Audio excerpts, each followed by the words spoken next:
안녕하십니까. 이렇게 제2회 김의진 초홍 예술제에 저를 이렇게 초청해 주셔서 대단히 고맙습니다. 저는 세종대학교의 호사학과 이유지 교수입니다. 저는 1988년에 한국에 왔고요. 2003년에 한국 사람으로 완전히 극적으로 옮겼기 때문에 현재 한국 사람입니다.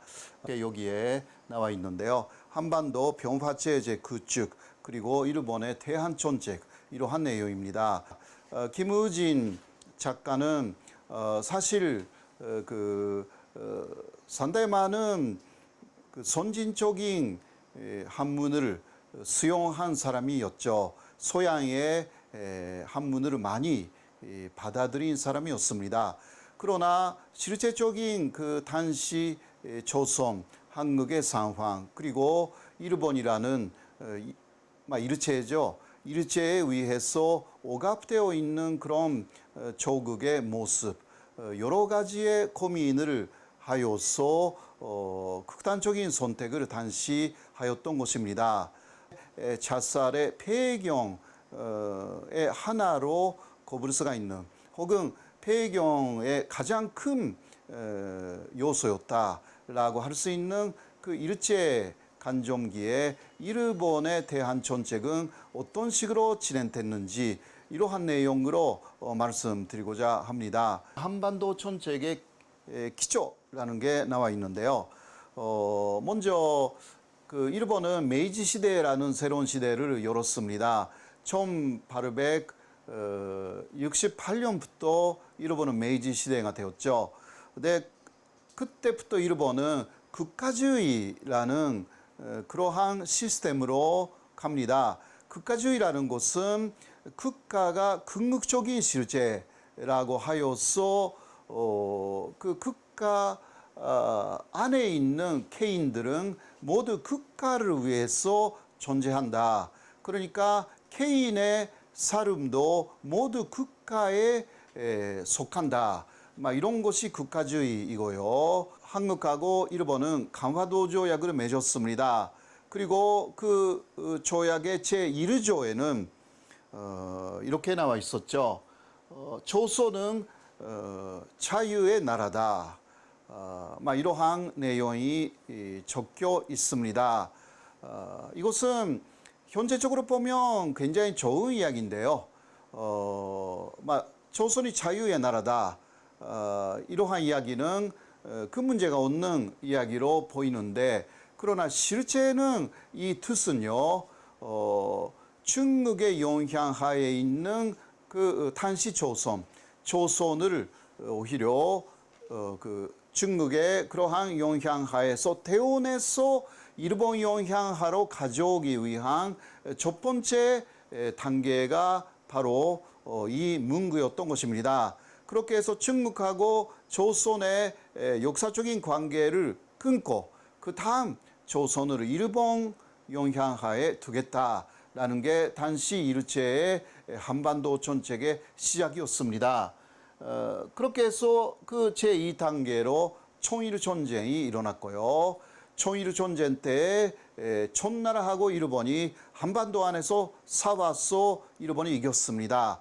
그렇게 해서 그 한반도를 장악할 수 있는 굉장한 조석을 그때 일본이 한반도에 만들어 놓았습니다. 그렇게 해서 3단계는 로일 전쟁이었습니다.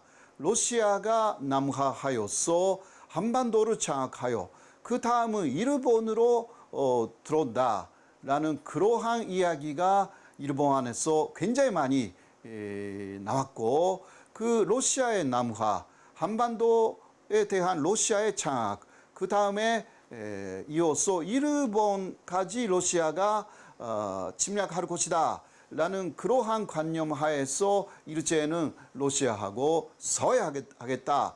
이게 일어난 것이 로일 전쟁이었습니다. 결과적으로 로일 전쟁, 일본의 승리로 끝나가지고 3단계 일본이 성공을 해서 이 결과로 한반도는 일본 지배하에 들어갑니다. 바로 울산의학이 있었죠. 이것도 1905년이었습니다. 이 울사 늑약으로 일제는 한국의 외교권을 박탈했습니다. 이 과정에서 독도도 일본이 훔쳐갔습니다. 독도의 이름에 대해서 여기서 조금 말씀드리겠습니다. 독도의 원래 이름은요, 우산도라고 했어요. 전라남도 고흥군 앞바다에는 독도라는 섬이 있습니다. 한자도 울릉도 앞에 있는 독도하고 똑같습니다. 왜 그런 현상이 일어났을까요? 그리고 특히 전라도 쪽의 바다에는요, 속도, 도를 속자에 섬도자의 속도라는 섬들이 굉장히 많습니다. 이 독도의 옛날의 이름은 또 속도이기도 했습니다. 왜 지금은 경상북도의 섬인 독도하고 울릉도, 그런데 그쪽의 이름이 이 전라도 바다에 있는 섬들하고 왜 똑같이 되어 있는 것일까요? 여기에 대해서 조금 말씀드리겠습니다. 사실 1882년에 울릉도의 새로운 역사가 시작됐습니다. 그 이전에는 울릉도에는 사람 살면 안 된다라는 무인도 정책을 조선왕조에서는 하고 있었습니다. 그러니까 480년간 울릉도는 사람이 살지 않는 섬이었습니다. 그 시작은 태종 때였습니다. 그런데 어떤 조선인들이 그 원칙을 어겨서 1882년에는 40년 정도 울릉도에 살고 있었습니다. 그때 고종이 보낸 그 관리들이 그것을 발견하여서 조사를 했는데 다 전라도 사람들이었던 것입니다. 왜 아주 먼 전라도에서 울릉도로 갔을까요? 사실 가면 안 되는 울릉도였습니다. 그때 울릉도에 가면 사형이었습니다. 그런 식으로 무인도로 그때 만든 것이었는데요. 왜냐하면 거기에 외구도 옛날에는 들어왔고 여러 가지 복잡한 사정 때문에 무인도로 했던 것입니다. 그래도 그렇게 전라도 사람들이 살아버렸어요. 이순신이 거기서 배를 만들 수 있는 전통을 만들었기 때문에, 그래서 전라도에는 굉장한 그러한 배들이 있었습니다.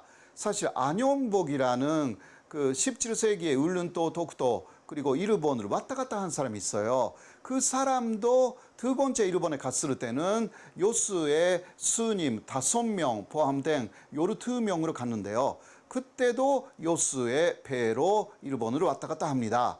아무튼 간에 그러한 전통이 있었기 때문에 좋은 배가 있으니까 먼 데까지 전라도 분들이 간 거예요. 그렇게 해서 울릉도를 발견하여서 처음은 그냥 왔다 갔다 했는데 아예 살아버렸습니다. 네, 그때 고종이 그것을 알게 돼가지고 말합니다. 원래는 너희들은 다 사형이다. 그러나 앞으로는 그 울릉도를 유인도로 할 계획이 있기 때문에 그냥 살아라 라고 한 것입니다. 그렇게 해서 그 다음에 그 인연으로 120년 정도가 되는데 울릉도가 거의 다 역시 전라도에서 왔습니다. 그래서 지금 그 전라도 울릉도 분들의 호적을 보면 그 초상이 전라도라는 것을 금방 알 수가 있는데요. 또 고종이 앞으로 울릉도를 큰으로 만들겠다 그렇게 약속을 합니다. 그렇게 해서 큰 속에 그 울릉도 그리고 옆에 있는 축도라는 게 있어요. 이게 일본에서 말하는 다케시마 축도가 아니라 울릉도 옆에 있는 2km 거리에 축도가 있고 또 우산도, 이게 독도입니다. 이 세 섬을 이제 울릉군으로 하겠다 그 약속을 합니다. 그런데 우산도는 그때 이름을 없앴습니다. 우산극이라는 게 울릉도 그대로였기 때문에 우산이라는 이름이 겹쳐져 있으니까 이름을 좀 없애자라고 해서 이제 독도의 새로운 이름이 거기에서 만들어지기 시작합니다. 울릉도에 계셨던 분들이 독도를 도르솜이라고 불렀어요. 돌솜이니까 진짜. 그런데 전라도 방언에서는 돌이 톡이 되기 때문에 이제 독솜이 돼가지고 그곳이 독도로 바뀝니다. 사실상 고흥군 쪽에 있는 독도도 원래는 돌솜, 그 다음에 독솜이 되어서 독도가 됐습니다. 그래서 고흥 앞바다에서는요, 독솜도 있고 독도도 있습니다. 그리고 또 도르솜을 한자로 쓰면 도르 속자에 솜도자가 돼가지고 중앙에서는 속도라고 한때 불렀습니다. 속도라는 이름이 마지막은 독도가 되는데요. 독도라는 이름의 시작이 전라도 쪽의 방언에서 비롯됐다라는 말씀을 조금 중간에 집어넣었거든요. 아무튼 간에 이 4단계를 거치면서 독도도 일본 쪽에 단신을 한때 넘어간 것이었습니다. 그리고 5번째 단계가 한일 병합이죠. 네, 1910년이었습니다. 처음은 일본은요, 병합이 아니라 합방하자고 말하고 있었습니다. 조선 내에서도 대한제국이죠. 그 안에서도 이르지네라는 사람들이 합방하자라고 말하고 있었습니다. 이 합방이라는 것은 병합하고 달라요. 합방이라는 것은 한국하고 일본이 1대1의 관계로 하나의 새로운 나라를 만들자 교육하는 병합이었습니다. 일본이 합방이라는 말을 쓰지 않았습니다. 그래서 한국에서 한일 합방이라고 말하는 것은 잘못된 말이에요. 병합이라는 것은 일본 아래에 한국을 집어넣겠다라는 그러한 식민지화를 듣다는 말이었습니다. 그래서 이르지네가 밀었던 것은 1대1의 변등한 합방, 그러나 이르지네도 일본에 속은 것이었습니다. 이렇게 해서 한일 병합이 되어서 이제 한국은 일본의 식민지가 됐죠. 그 다음 일본의 한반도를 장악하는 6번째 단계는 만주사변이었습니다. 이거는 만주를 일본이 장악한다라기보다 만주를 장악하지 않으면 만주에 있는 굉장히 많은 독립운동가가 한국에 들어오기 때문에 한반도로 들어오기 때문에 만주를 그렇게 독립운동의 중심이 된 그 만주를 일제가 장악하지 않으면 한반도가 위태롭다. 한반도를 일본 지배하에 한반도를 지키기 위한 만주사변이었던 것입니다. 아무튼 간에 김의진 작가, 김의진 씨도 그러니까 한일 병합부터 만주사변 이 사이에 굉장히 많은 활약을 했습니다. 그러나 1926년에 세상을 떠나버렸습니다. 그러한 그의 삶하고 일제의 영향이라는 것을 사실 대원에서 생각할 수가 없는 것입니다. 당시 굉장히 자유로운 사상을 특히 서양의 많은 철학이나 문학, 일본에서도 그러한 문학을 많이 수용하여서 자신만의 연극이나 시나 소설이라든가 이러한 것을 다 작품 활동으로 만든 사람이 김의진이었는데요. 그러나 역시 당시에 그런 일제의 어마어마한 제국주의의 힘이라는 것은 그 사람의 자유로운 삶을 마지막은 빼앗았다라고 할 수밖에 없는 것입니다. 그리고 또 이거는 여담이지만 김의진의 의자는 제 이름 속에 제가 호사카 유지인데 이 유자는 이거 일본 말의 발음인데요. 이게 원래는 김의진의 한자 우자하고 제 유가 똑같습니다. 지금은 한국에 기화를 했기 때문에 제 이름에는 한자가 없어요. 그냥 호사카 유지라고 그냥 한글로 쓰고 있는데요. 원래 제 유자는 우자인 것입니다. 거기에 뭔가 한자 하나이지만 좀 인연을 느끼기도 합니다. 중국의 영향하에 있는 한반도를 일본의 영향하에 둬야만이 일본의 미래가 있다. 이게 당시의 그러한 한반도 정책이었고요. 일본의 지금도 마찬가지입니다. 지금도요. 한반도 전체가 그러니까 지금은 남한이죠. 남한이 그 중국 쪽으로 가버리면 이거 안 되는 것입니다. 이게 미국하고도 똑같대요. 한국은 북한 중국 문제를 해결하기 위해 지정학적으로 중요한 지역이다. 이렇게 되어 있습니다. 이게 무슨 말일까요? 먼저 지정학적이라는 말이 일본에서도 쓰입니다. 일본도 지정학을 굉장히 많이 연구하는 데가 일본인데요. 이 지정학이라는 말을 다른 말로 바꿔버리면 군사적으로라고 바꿀 수가 있습니다. 군사적으로 볼 때에 한국은 북한 중국 문제를 해결을 하기 위한 중요한 지역이다. 이렇게 되는 것입니다. 이것은 일본의 전략도 그렇지만 역시 미국의 전략도 이렇게 되어 있습니다. 그거는 옛날의 전략하고 현재의 일본이나 미국의 전략이 그렇게 차이가 없다라는 것을 보여주는 하나의 사례인데요. 한반도가 지정학적인 관점에서 볼 때 항상 희생이 됐습니다. 그래서 한국에서는 지정학이라는 말을 많이 쓰지만 별로 그 말을 좋아하지 않습니다. 자, 먼저 지정학이라는 말은 원래는 정치지리학이었어요. 네, 지정학의 지는 지리, 이거 정치에서 옵니다. 그러니까 처음은 정치지리학, 이거 반대로 바꿔가지고 지리정치학, 그것이 지정학이 됐습니다. 이것을 대성한 사람은 임마누엘 칸트입니다. 독일에서요. 칸트는 철학자잖아요. 그런데 이러한 정치지리학도 처음으로 대성한 사람이었습니다. 자, 초기에 이 지정학의 논리는 굉장히 침략적이었어요. 독일에서 만들어진 지정학은 독일의 상황에 맞게 만들어졌죠. 처음이요. 그러니까 이러한 내용이었어요. 보세요. 국가는 고도한 유기체다. 그리고 생존을 위해서 그 용도를 확장해 나간다. 그 국가는 살아있는 생물이다. 유기체니까. 근데 그 살아있는 생물이 자신이 살기 위해서 용도를 확장해 나간다. 처음부터 침략적인 논리였습니다. 그러니까 국가는 국도, 그 용도에 위조한다. 국가가 생존에 필요한 것은 우선 힘이다. 그 다음 법이다. 라고 하여서 독일에서 먼저 힘을 강하게 말합니다.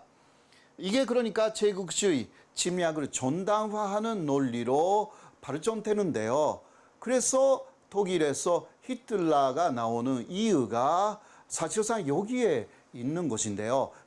그런데 맥킨다라는 영국 사람이 이러한 대륙 독일에서 만들어진 지정학을 또 영국 사람이니까 해안적인 지정학으로 또 발전시킵니다. 이 사람의 논리는 또 아주 심플해요. 대륙 세력하고 해안 세력이 이제 싸운다. 쉽게 말하면.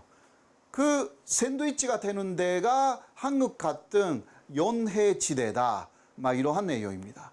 그러니까 연해지대가 희생이 된다라는 내용으로 연결되는데요. 이 세계 중심은 러시아다. 그리고 중국의 반전도. 거기가 세계 중심이다. 그렇게 이야기를 해요. 그리고 세계 모든 세력은 이 피벗 에리아, 세계 중심을 향해 움직이고 있다. 막 이러한 내용입니다. 그리고 이쪽에 미국을 그 사람이 대륙이라고 말하지 않았습니다. 이거 재미있는 부분인데요. 미국은 섬이래요. 거대한 섬이다. 그리고 일본도 섬이죠. 이러한 해안 세력은 그 한국 같은 이 연해지대를 통해서 대륙으로 들어오려고 한다. 반대로 이 피벗 에리아를 중심으로 한 러시아나 중국은 대륙 세력으로서 이제 이 한국 같은 그 연해지대를 통해서 바다로 나가려고 한다. 그래서 결국은 대륙 세력하고 해안 세력이 연해지대에서 부딪힌다. 알고 보면 세계에서의 큰 전쟁은 거의 연해지대에서 일어났다. 생각해 보면 우리 6.25도 그랬고 베트남 전쟁도 그랬고요. 중국도 처음은 그 연해지대가 많이 침략당합니다.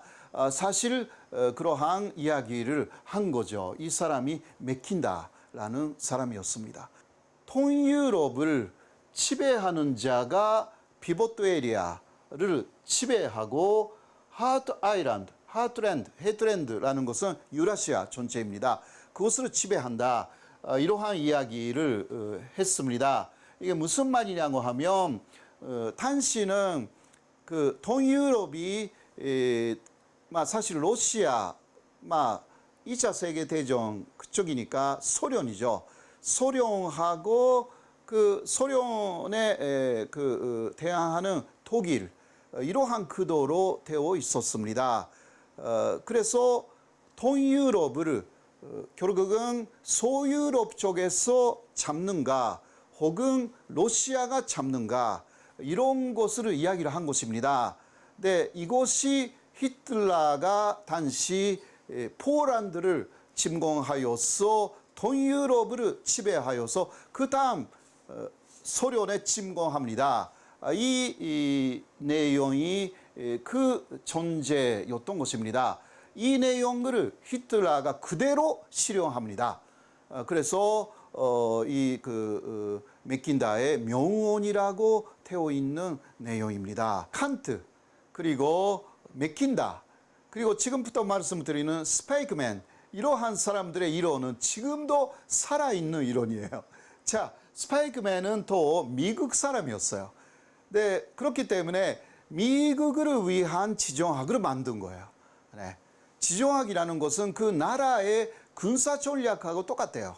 말하자면. 그러니까 어떤 나라의 학자가 만드느냐에 따라서 조금씩 달라집니다.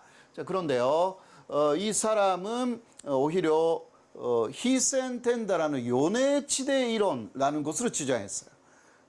우리 한반도 연해지대입니다. 자, 연해지대는 유라시아의 연해지대, 맥킨다가 말한 조순다르지대라고 그 사람 말했는데요. 거기입니다. 자, 스파이크만의 주장은 대륙 국가와 해양 국가의 분쟁은 모두 연해지대에서 발생했다. 그리고 한반도는 연해지대에 속하고 있습니다. 다 아는 이야기고요. 한국뿐만이 아니라 북한도 연해지대에 속하는 나라입니다. 그러니까 지금 우리는 분단되어 있는 것입니다. 대륙 세력하고 해안 세력에 의해서 하나의 나라가 분단되어 버린 것입니다. 양쪽에 반식한 거예요. 그 분쟁의 중심이 우리 같은 연해지대인 것입니다. 자, 스파이크만의 주장은요, 연해지대가 중요하다. 또 어떤 면에서는 우리 한반도에 좋은 이야기를 해줬어요. 그러니까 연해지대를 지배하는 자가 세계를 지배한다. 이것입니다. 그 이전에 맥킨다의 이야기는 연해지대는 그냥 희생의 땅이었는데 스파이크맨은 오히려 역전의 발상으로 연해지대가 중요하다. 그래서 지금 한반도에서 뭔가 일어나면 세계가 주목하는 이러한 논리는 스파이크맨이 만들었습니다. 그런 면에서는 이 한반도가 굉장히 여러 가지 문제가 있지만 그래도 북한의 그 상황이 세계를 움직입니다. 그리고 한국하고 남한이 움직이면 트럼프가 또 판문점까지 옵니다. 이런 식으로 이 한반도가 오히려 세계를 움직일 수가 있는 그러한 논리의 시발점이 이 연해지대 이론 스파이크만의 논리였던 것입니다.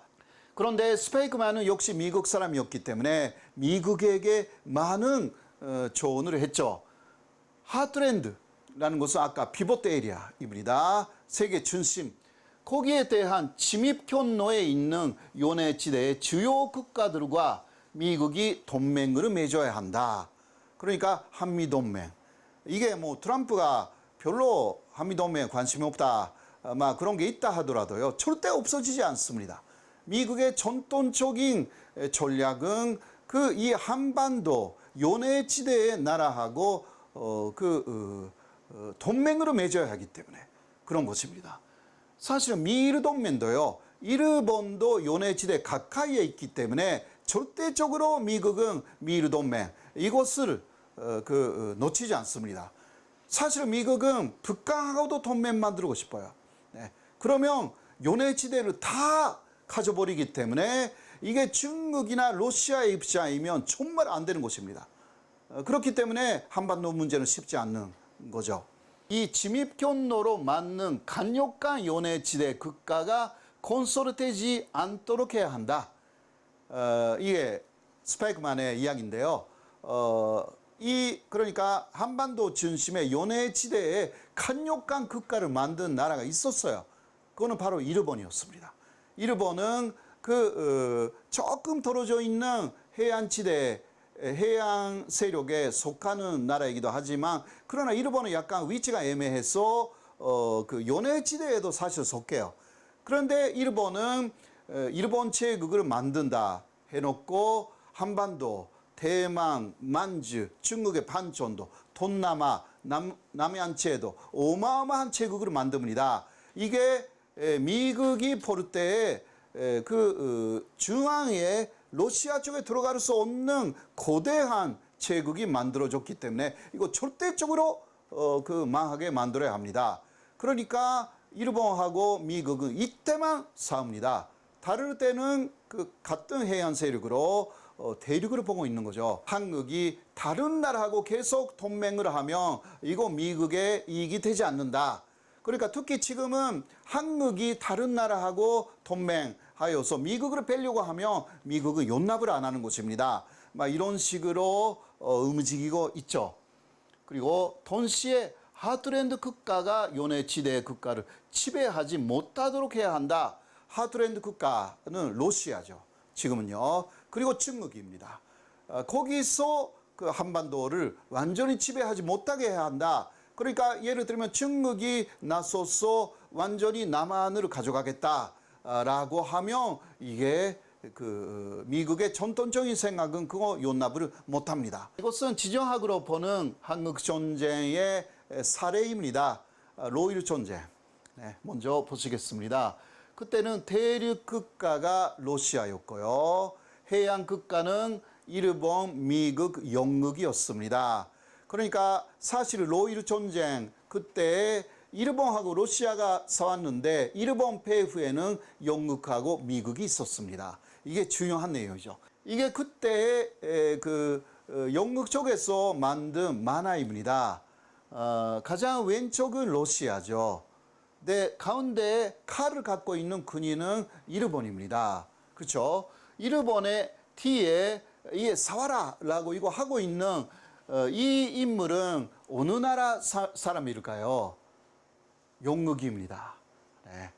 네, 그 뒤에 있는 이 모습은 이게 미국의 모습입니다. 이게 요새 그려진 사파가 아닙니다. 당시 1965년 그 시점에 영국 쪽에서 나온 사파죠. 신문에 실린 그러한 만화입니다.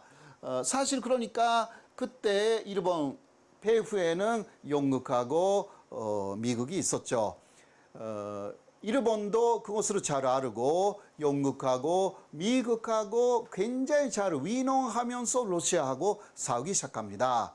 그리고 일본이 이기고 있는 상황에서 미국이 중재자로 나선다라는 것도 처음부터 시나리오가 있었습니다. 요새 이러한 그림을 그린다면 북한도 남한도 존재하게 될 것입니다. 그만큼 한반도가 굉장히 위상이 높아진 것입니다.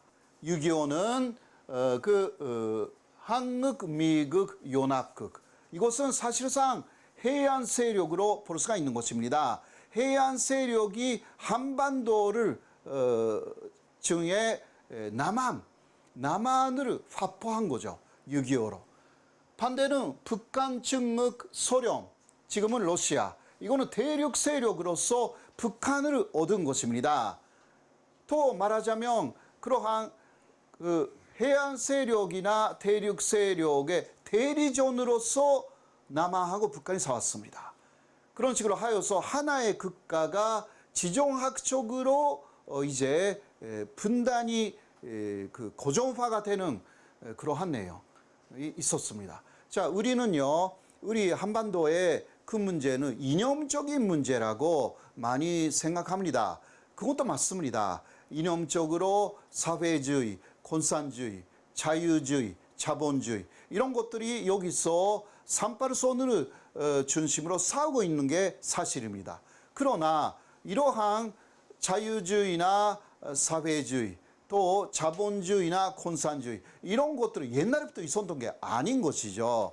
사실 그 근세에 와서 많이 만들어졌습니다. 그러나 이 지정학적인 싸움은 옛날부터 있는 것입니다. 지정학이 이런 이념적인 싸움에 사실 뿌리가 되어 있는 싸움입니다. 이유는 뭐냐? 그 가정 안에서도 지정학적인 싸움이 있습니다. 그거는 자리 싸움이죠. 또 나와바리 싸움입니다. 그게 아주 본능적인 싸움이에요.